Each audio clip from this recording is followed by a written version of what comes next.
Hello everyone, this is me doctor Sadaf Amreen और आज हम डिस्कस करेंगे ओलाइगोहाइड्रोमिनोस।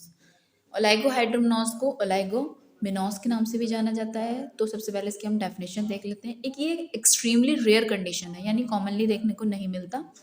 क्या होता है इसके अंदर, जब लिक्विड एमनाइज होता है हमारा डेफिशिएंट हो जाता है in the amount to the extent of less than 200 ml at term. यानी जो हमारा एमनियोटिक फ्लूइड जो होता है जिसके अंदर फीटस घूमता है, यूट्रस के अंदर प्रेगनेंसी के टाइम पे जो एमनियोटिक फ्लूइड होता है जिसमें फीटस हमारा घूमता रहता है, जब वो हमारा कम हो जाता है, कितना कम हो जाता है, यानी लेस देन 200 ml हो जाए एट टर्म पे, तो उस कंडीशन को बोला जाता है ओलाइगोहाइड्रोमिनोस। ये आपने याद रखना है, इंपॉर्टेंट है। कितना कम हो जाता है, लेस देन 200 ml। इसको मैं हाईलाइट कर देती हूँ ताकि हमें याद रहे। ये आपने याद रखना है, वाइवा पॉइंट ऑफ व्यू से भी इम्पॉर्टेंट है और एंट्रेंस के एतबार से भी इम्पॉर्टेंट है। नेक्स्ट देखते हैं, सोनोग्राफिकली इट इज डिफाइन है। सोनोग्राफिकली हम इसे कैसे डिफाइन करेंगे, जब हमारा when the maximum vertical pool of liquid is less than 2 centimetre और when amniotic fluid index is less than 5 centimetre. ये चीज़ भी इंपॉर्टेंट है। जब हमारा एमनियोटिक फ्लूइड इंडेक्स जो है लेस देन आता है 5 सेंटीमीटर, यानी AFI जो है, AFI means amniotic fluid index, जब हमारा लेस देन आता है 5 सेंटीमीटर से, यानी लेस देन 10 सेंटाइल। ठीक है, तो इसको हम जब बोलेंगे oligohydramnios. Scanty liquid so often present in clinical practice should not be designated as oligohydramnios in the true sense। दो बातें इंपॉर्टेंट है जो आपने इसमें याद रखनी है। सबसे पहली बात, ओलाइगोहाइड्रोमिनोस क्या है, जब हमारा एमनियोटिक फ्लूइड जो होता है लिक्विड एमनाइट कम हो जाता है, कितना, लेस देन 200 ml हो जाए। और अगर सोनोग्राफिकली हम इसे डिफाइन इस तरीके से कर सकते हैं कि जब हमारा एमनियोटिक फ्लूइड इंडेक्स जो होता है लेस देन हो जाता है 5 सेंटीमीटर, या फिर वर्टिकल पूल ऑफ लिक्विड जो होता है इज लेस देन हो जाता है 2 सेंटीमीटर, तो तब उसे हम बोलते हैं ओलाइगोहाइड्रोमिनोस। अब बात आती है इसकी हाईवे कैसे, ये क्यों डेवलप हो रहा है, क्या इसकी एटियोलॉजी है, क्या कॉजेज हैं। तो इसके कॉजेज जो होते हैं स्टिल अभी भी नॉट नोन है, तो लेकिन इसे कुछ चीज़ें हैं जिनसे इन्हें एसोसिएटेड माना जाता है। क्या क्या, कुछ फीटल कॉज होते हैं, कुछ ड्रग्स होती हैं, कुछ मैटरनल कॉज होते हैं जो कि रिस्पॉन्सिबल होते हैं फॉर द डेवलपमेंट ऑफ ओलाइगोहाइड्रोमिनोस। जैसे कि फीटल कॉज क्या क्या हो सकता है, फीटल क्रोमोसोमल एबनॉर्मेलिटी या फिर इंट्रायूटेराइन इन्फेक्शन। ठीक है, ड्रग में क्या हो सकता है, जैसे कि फीटल हमारा क्या है, फीटल क्रोमोसोमल एबनॉर्मेलिटी। ठीक है, दूसरा क्या हुआ, कोई हमारा इंट्रायूटेराइन इन्फेक्शन हो। तीसरा हुआ हमारा ड्रग्स हो सकती हैं, जैसे प्रोस्टाग्लैंडिन इनहिबिटर या फिर एस इनहिबिटर, ये हमारी रेस्पॉन्सिबल हैं डेवलप करने के लिए ओलाइगोहाइड्रोमिनोस। या फिर कोई रीनल एजेनेसिस हो या ऑब्स्ट्रक्शन हो जाए यूट्राइनरी ट्रैक्ट का ऑफ द फीटस, जिसकी वजह से क्या होगा, मिच्योरेशन प्रिवेंट होने लगता है। तो एक याद रखना है अपने, रीनल एजेनेसिस। ठीक है, फिर या फिर इंट्रायूट्राइन ग्रोथ रिटार्डेशन जो कि साथ में एसोसिएटेड हो, प्लासेंटल इनसफिशिएंसी भी हो, तो उसकी वजह से भी क्या होने लगता है, हमारा ओलाइगोहाइड्रोमिनोस होता है। नेक्स्ट होता है एमनियोन नोड्यूसम। इसमें क्या होता है, फेल्योर हो जाता है secretion of the cells of the amnion covering the placenta, यानी सिक्रीशन जो है उन सेल्स से कम हो जाता है जो कि कवर कर रहे हैं एमनियोन को, कवरिंग कर रहे हैं एमनियोन कवरिंग द प्लासेंटा, तो ये एमनियोन नोड्यूसम बोला जाता है उसको।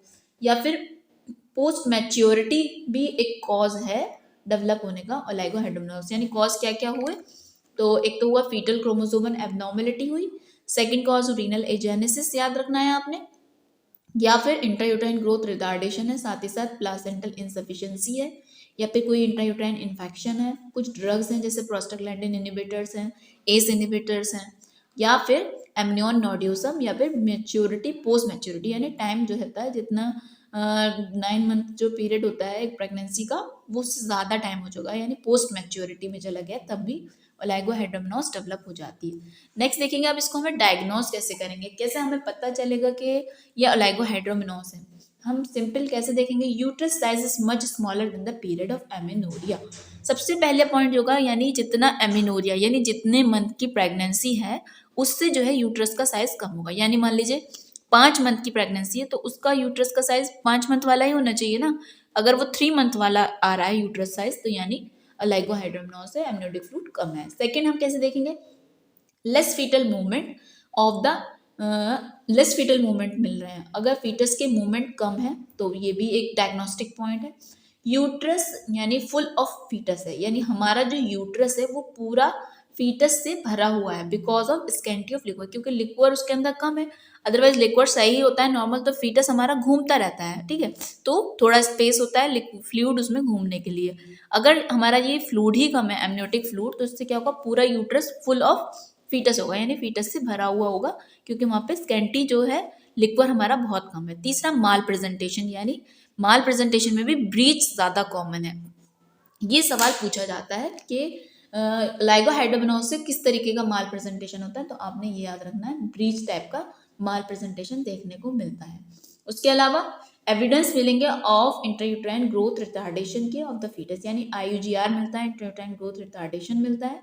तीसरा क्या मिलेगा, sonographic diagnosis is made when the largest liquid pool is less than 2 centimetre. यह भी जो ऊपर डेफिनेशन में बताया कि जो लिक्विड पूल होगा वो लेस देन आएगा 2 centimetre. Ultrasound visualisation is done किया जाता है फॉलोइंग एमनियोटिक इन्फ्यूजन कैसे of 300 ml of warm saline solution, यानी क्या क्या मिलेगा उसके अंदर, हम visualisation of normal filling and emptying of the foetal bladder, essentially rule out कर सकता है ये यूराइनरी कोई ट्रैक की एबनॉर्मेलिटी है या नहीं। जैसे कि मैंने ऊपर बताया क्या क्या कॉज थे, रीनल एजेनेसिस है या फिर ऑब्स्ट्रक्शन हो गया है यूराइनरी ट्रैक्ट का, तो इसी को रूल आउट करने के लिए हम ये सब करते हैं, विजुअलाइजेशन करते हैं of the normal filling and emptying of the foetal bladder, essentially rule out करने के लिए कोई भी यूराइनरी ट्रैक की एबनॉर्मेलिटी तो नहीं है।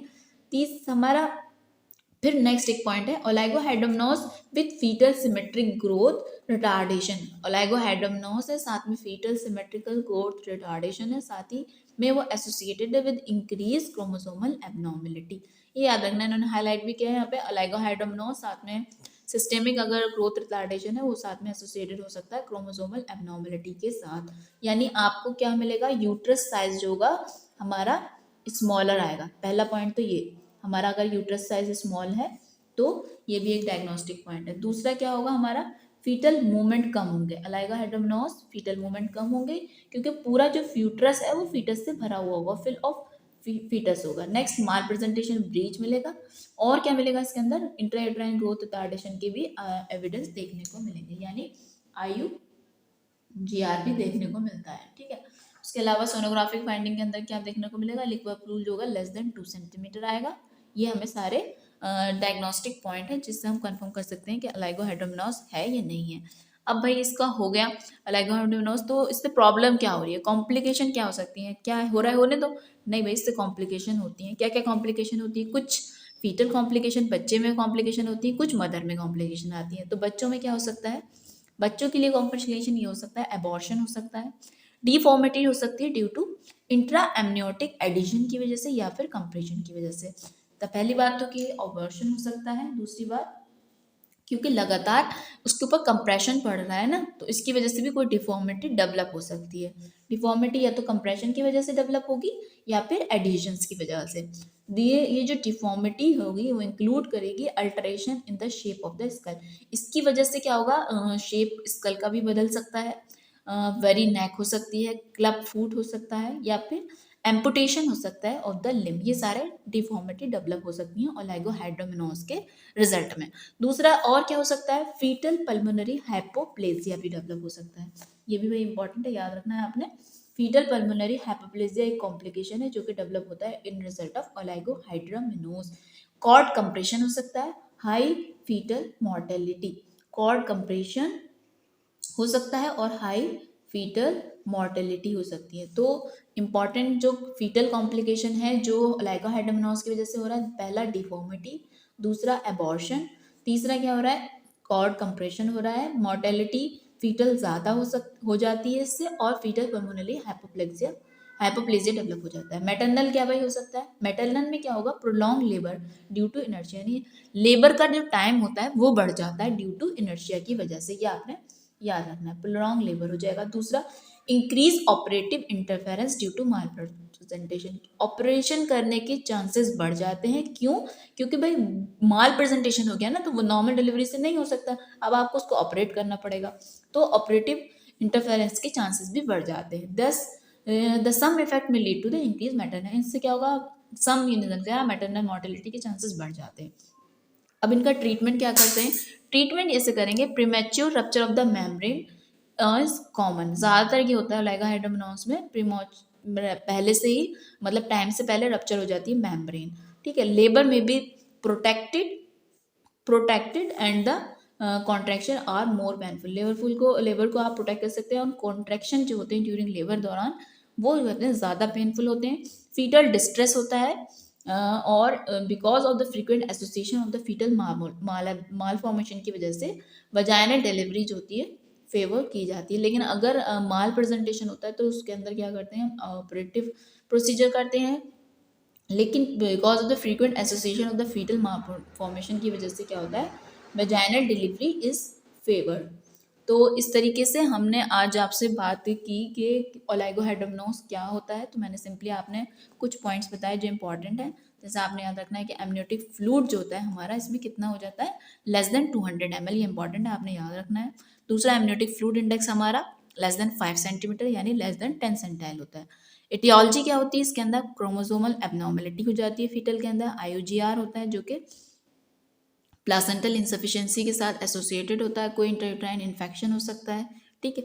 उसके अलावा पोस्ट मैच्योरिटी कॉज होता है, इसके अंदर कुछ ड्रग्स होती हैं। डायग्नोसिस कैसे करेंगे, यूट्रस का साइज जो होगा एमन्यूरिया के पीरियड से कम होगा, दूसरा फीटल मूवमेंट कम होंगे, और पूरा यूट्रस हमारा फुल ऑफ फीटस होगा, माल प्रेजेंटेशन होगा, मोस्ट कॉमनली ब्रीच देखने को मिलता है, और इसके अंदर क्या होगा, इंटरयूट्राइन ग्रोथ रिटार्डेशन की भी एविडेंस देखने को मिलते हैं।